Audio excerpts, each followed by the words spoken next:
Okay, this video is going to be all about fuel truck closeouts. So, at the end of the shift, at the end of the PM shift, typically around an hour before we close, which is around 8 p.m., which is about what it is right now, you're going to want to come out to the fuel trucks and do the closeout. So I'm going to show you how to do that real quick. Right now we're in the avgas truck.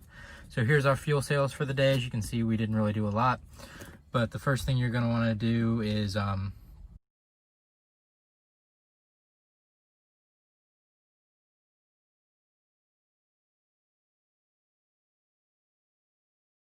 okay, so I just pulled up to the fuel farm. I'm gonna go ahead and get out, and I'm gonna show you how to top the trucks as well. Typically when you wanna do your closeouts at the end of the night, you're gonna wanna top the trucks too. So let me just double check and see.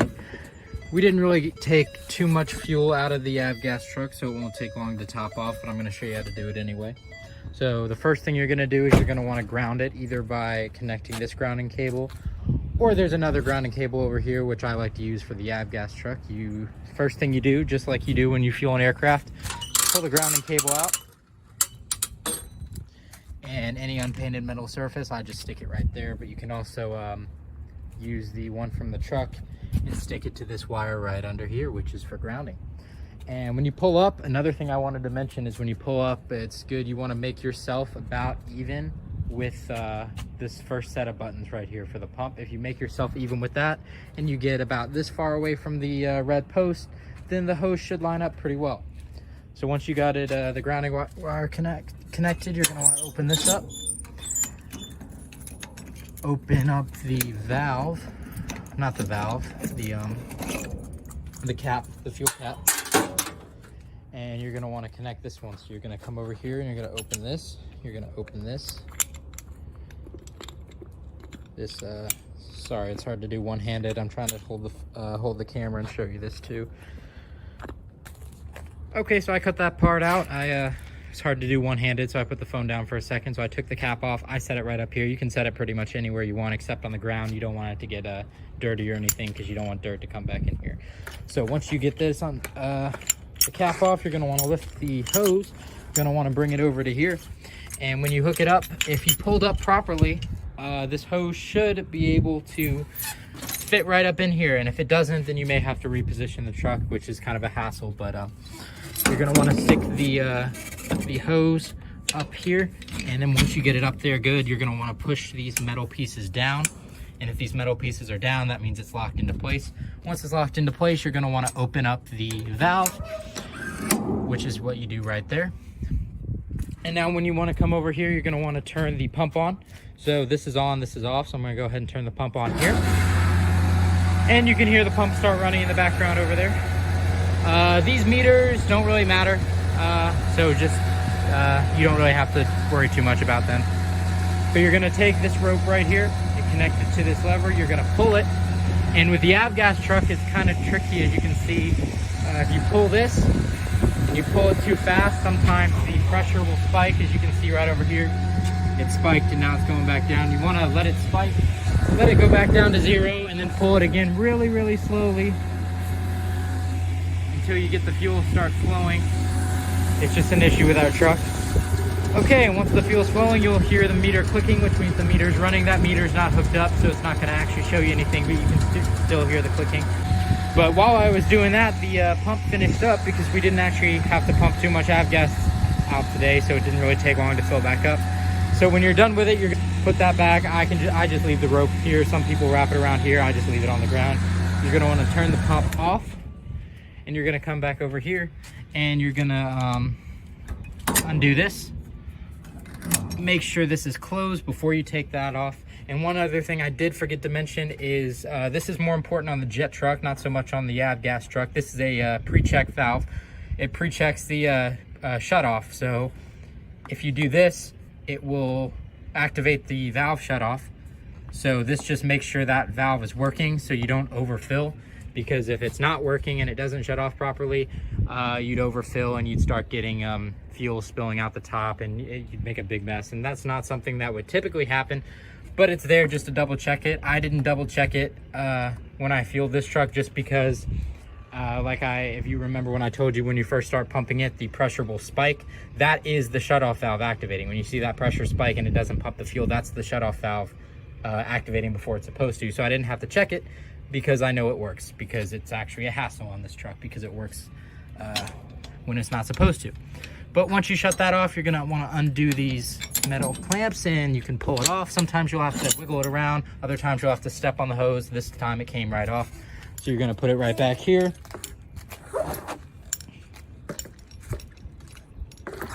All right, so we get it right back in here. I like the cap here. You can set the cap right here. Like I said, just anywhere you just don't wanna set it on the ground. And you put the cap back by lifting these, putting the cap in, and then shutting them. That is just to make sure no rainwater or anything gets in there. And then we are done doing the avgas truck, so we can stick this cap back on. We can shut this door. If you don't shut this door and get it in that clamp, the truck won't go into gear. It's just like one of the safeties over here. If you, it prevents you from pulling away from the fuel farm with the hose still attached.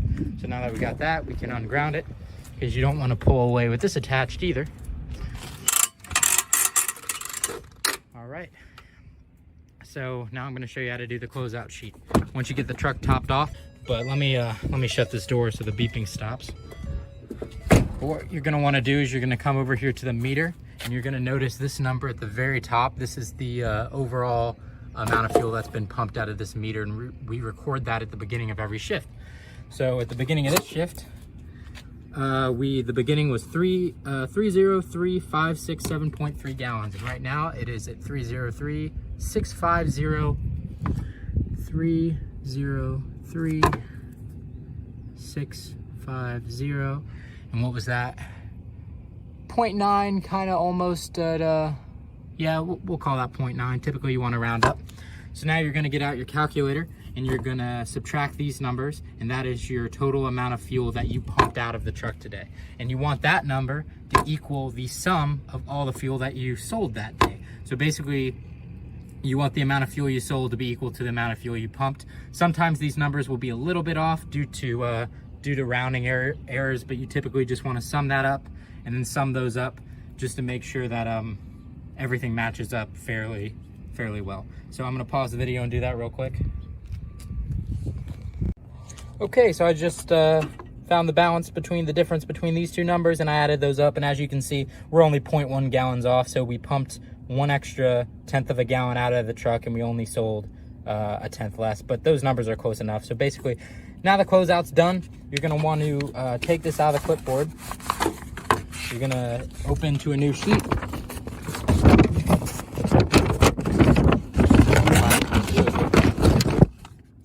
Okay, so you're going to take this sheet off. This is a sheet you're going to turn into whoever is at the front desk, and that's the closeout. And to prepare the truck for the next shift, you're going to write the next shift, which is the AM shift for tomorrow morning. And it's most likely going to turn into an AM/PM sheet, but just in case it doesn't, I'm only going to write AM, because you can always write the /PM later. And the date, since today is the 29th, the date will be the 30th.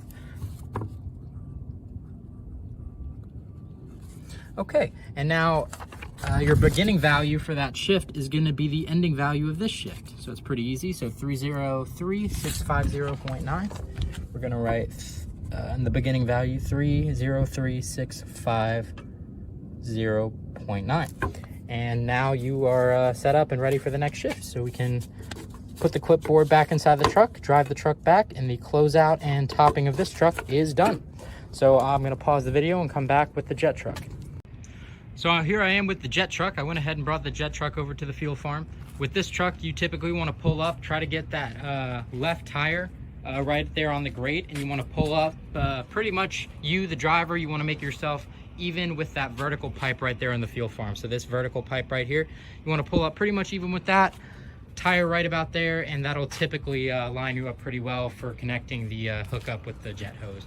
And this one's a little bit more important to line up because that hose does not bend or twist very easily, so you want to line that up as nicely as you can. So just like the avgas truck, except this time the first thing I'm going to do is write down our numbers. That way we can do the paperwork later. So on this truck we do have 2 meters, so we're going to have 2 different numbers to write down. On the left meter, the number is 211349, And it actually looks to be just about we're gonna call that 350 because it's always good to round up. So I'm gonna come over here, and I forgot it, 211350. So we're gonna write right here, 211350. And now the left meter gets written on the left side of the page, and the right meter gets written on the right side of the page under the ending value. So if we come over here on the right side, we have 691108. So we have 691108. And I'm gonna go ahead and put the pen back and put that back inside. Whoop. We can do that paperwork in a second, but let's get that fuel started. So the first thing you're gonna do, just like you do with fueling any aircraft or refueling any vehicle, you're gonna wanna ground it. I find with the jet truck, it's easier to just use the grounding cable on the truck itself because it lines up pretty nicely with the grounding wire right there. So we're gonna make sure that's grounded. Then you're gonna come over here and you're gonna pull this. You're gonna lift this. You kind of have to jam this up there to get it to stay. Let's get this rubber cap off. Come over here and we're gonna get this fuel cap. Again, this one doesn't have a metal top, but it does have something to keep the rain out. I typically just put this right here, but you can set that off to the side or anywhere. So I'm gonna lift this thing and we're gonna hook it up right here, just like you hook up any single point. And I'm gonna pause the video and do that real quick because that will be nearly impossible one-handed. Okay, so we got the hose hooked up. I went ahead and hooked it up, and like I said, you hook it up just like a single point, so you're gonna get it in there. You may have to maneuver or bend the hose a little bit to get it to seat just properly, but you'll get it in there. You'll turn it, you'll lock it, and then you'll come over here and you will pull this. Make sure you pull it all the way up into that position to open up the hose. Then just like the avgas truck, you're gonna come over to this pump. This is on, this is off, so we're gonna turn it on. Then we come over to this rope over here. And unlike the avgas truck, this one is not as sensitive with a pressure shutoff valve, so you can just go ahead and pull that at full force and it'll start flowing. You can hear the meter start counting. This meter is hooked up, so you will see it counting, but again, it doesn't really matter too much because you're not worried about the number, you're just worried about topping it. So let me go ahead and I went ahead and turned off the pump because we didn't pump too much jet fuel today, and I didn't want to fill up the tank before showing you how to use the pre-check. So on this is a good idea. You want to do the pre-check because you definitely don't want to overfill this one. So I'm going to turn the pump back on. Fuel is flowing. The pressure is the pressure on the shutoff valve, and there's no pressure on the shutoff valve because the fuel is flowing. So if you want to check to make sure it should shut off properly, you pull this lever forward. You're gonna see a pressure spike to 40 PSI. You're gonna hear the fuel stop flowing, and you'll see on the meter here, it did in fact stop flowing. So now we know that the shutoff valve is good and that it won't overfill the tank, so we can go ahead and shut that back off and let the fuel keep going. So we're gonna let that fill up. So let's come over here. I already wrote down those numbers. So just like on the avgas sheet, you're gonna subtract these numbers, find the difference. That is the amount of fuel you sold out of this meter. This is the amount of, well, I'm sorry, not the amount of fuel you sold. This is the amount of fuel that's actually out of the meter on that side. This is the amount of fuel that actually came out of the meter on the right. And you're gonna add those two numbers up to get a total amount of fuel out of this truck for the current shift. And this shift is the day and the night shift, so for the whole day. And as you can see, for the whole day, all we did was we fueled a Sikorsky helicopter that took 198 gallons. So the fuel out of the truck, out of both meters, should equal 198 or somewhere close to it. And I'll undo the hose at a later time, but let me go ahead and do the math and I'll be right back with you. Okay, so after doing the math, we pumped 92 gallons out of the left meter and 107 out of the right meter to give us a total of 199 gallons out of the truck. And we sold 198, so those two are pretty close, so that's all good. So just like the other truck sheet, we're gonna pull this out. Gonna pull the sheet off and start a new sheet, and this sheet is done and closed out. You'll give this to whoever is working the front desk. So I'm gonna shove that over there for right now. And then just like the, actually I need that to get the starting values. So just like the other sheet, the beginning values for the next shift are gonna be the ending values of the shift. So 211350 on the left, 211350. And then on the right, we have 691108. 691108. And then the date is going to be the 30th because today is the 29th. And it's gonna be most likely an AM/PM shift, but I'm gonna go ahead and write AM just because we can always add the PM later. And then now this truck is ready and closed out for the next day. And that's about it. All right, so I'm gonna show you how to disconnect it. Similarly to the other avgas, you just do it in the reverse order you connected it. So the first thing you're gonna wanna do is close this. And if you haven't already turned off the pump, you're gonna wanna turn off the pump and release the rope, but I've already done that. You're gonna undo this, take it off. You're gonna put it right back in here. You're gonna put the cap on the top of it. And then you're gonna put this down, and then you're gonna put the cap back on. You're gonna unground it, and then you're gonna drive away. And just like the other truck, if this isn't down or if this isn't been taken care of properly, you won't be able to put the truck in gear, just to make sure you don't accidentally drive away with this on. So it's a nice added safety feature. And now the only other thing to do is do the closeout for the Jet 2 truck over at the State Patrol ramp. All right, so I just did the Jet 2 closeout sheet over there at the State Patrol hangar, which is where I'm looking. I didn't show that in the video because that'd be kind of redundant, because you do it exactly the same as you do this truck, except you will not drive that all the way over to the fuel farm to get topped off, because you ordinarily don't have to do that. Occasionally you'll have to do it, but someone will let you know when that needs to be done, so you don't have to do that every single night. But you're gonna run, get it. So now we have 3 closeout sheets, one for Jet 2, one for Jet 1, and one for the avgas truck. And then when you pull up, you wanna make sure you take the keys out of the Jet 1 and the avgas truck. Leave the keys in the State Patrol hangar in case they need that. But we take the keys out of the trucks. Make sure the headlights are off, especially on the Jet truck, because those won't go off automatically. And make sure the windows are up, and then your closeouts are done. Go give these to the guy at the front desk. Put the keys on the counter right inside the FBO, and you're done.